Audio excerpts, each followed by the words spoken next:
So I am going to show you how the dry needling process actually works just really quickly. So if you're a bit squeamish and you don't like the look of needles, just maybe don't watch the rest of this video. That's the warning. So I'm going to show you what a needle looks like. So it's in a little plastic casing like this, and they're very thin, and each needle is disposable here, the ones that I use anyway. So they are specific to each body.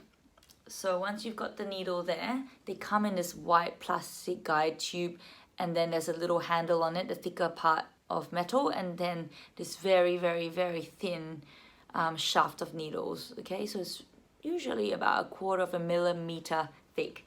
So with this one, so I've got a tight spot in my thumb, so I'm gonna needle this spot in here from treating so much.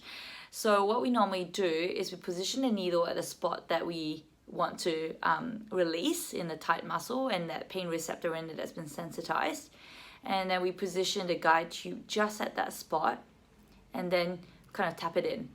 So that sometimes you might feel that little tap, and that's to help so the needle pierces the skin initially, and then once you do that we slide it in, and oftentimes you might get a little tiny twitch, or you might just get a bit of a warm sensation.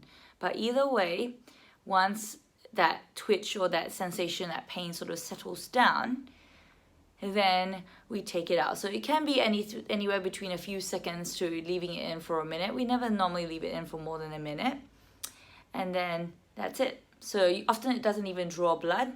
You might see a little bit of a red patch around that needle, just where the blood has been, is just attracted to the area because it's a small injury to the muscle. And that's about it. It normally doesn't really draw much blood. And then, yeah, you might notice a bit of muscle softening straight away and less sensitivity to that area. And then usually that needle, we dispose that in what we call a sharps container. And then, yeah, new needle for new area, or a different person.